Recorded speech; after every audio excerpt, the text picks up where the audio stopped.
Hello, my good friends. John Michaelides here. It is Thursday, January 21st. Another week in my short sale investing, challenging the short sales riches system developed by Nathan Jerwicks and Chris McLaughlin. Had an interesting week. Couple good emails I want to share with you. First one came in from Phil.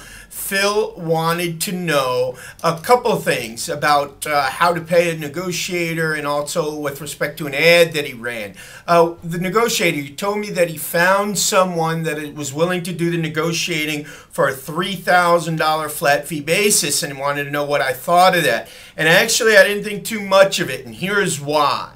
You want to incentivize the people that work with you. You want them to make more money the better they do, and less money the less they do. Flat fee system doesn't incentivize, because whether they do a crappy job and get a tiny spread or do a great job and negotiate a big spread, they're getting paid the same thing. So you probably would want to pay a negotiator a percentage of the net spread that they negotiate. If they're really good and work hard and push and get every last dollar that they can, they're going to make more money on a percentage basis. And if they don't, they're going to make less money. So I'm not a big fan of a flat fee to negotiators. And besides the point, on a $500,000 deal with a $50,000 net spread, a $3,000 flat fee might seem good. But what about the $60,000 deal with a $10,000 spread, and now $3,000 is 30%?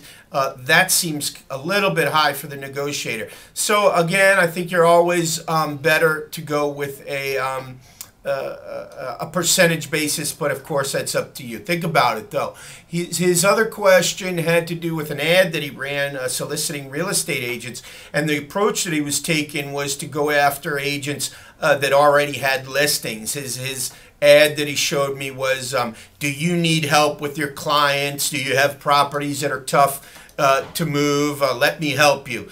I don't like that approach personally, because I don't think it's a wise idea to go after properties that are already listed. I think it's much safer to go after properties that are in pre-foreclosure but not already listed with an agent. And that's because of the legal relationships, the fiduciary relationships that are developed between the real estate agent and whoever hires them. If it's a pre-existing listing, they have a fiduciary relationship, the agent does, with that property owner. So you need to control that real estate agent. They need to be working for you, and you're going to have a hard time doing that if they're already working for the homeowner. So what you want to do is find real estate agents, say, look, if you come across people that are in pre-foreclosure, I want you to represent me as a buyer and approach that property owner and say, hey, look, I have an investor that I work with, may want to put in an offer on your property. Understand I represent them, but I can still help the process along. Would you be interested in getting this property sold before it goes into foreclosure?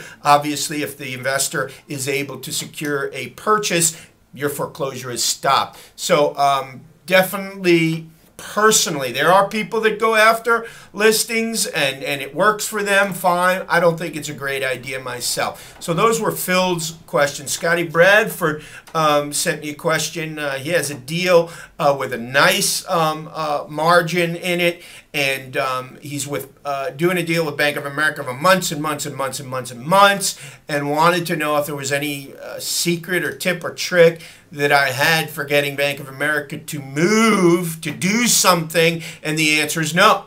Don't have a tip, don't have a trick. They're the toughest bank to work with. They don't seem to care. So that's why, for example, I've stopped taking any deal that has a Bank of America or a Countrywide first. If they're in second position, I'll still do it. But if they're in first position, I won't do it. So my advice to Scotty was, you just got to keep calling and calling and calling and ask for different people and try different departments and get it escalated. And hopefully someday somebody is going to have some common sense and move forward with the transaction. I know that's not a great answer, but it's the only one I have. If you have a better answer, email me, willjohnmakeit.com. Go to the contact form on the left-hand side. You'll see all of the links. There's a contact page. Send me an email. Let me know if you have a secret to getting Bank of America to move, because you will be one of the only ones on the planet that does, if in fact You do.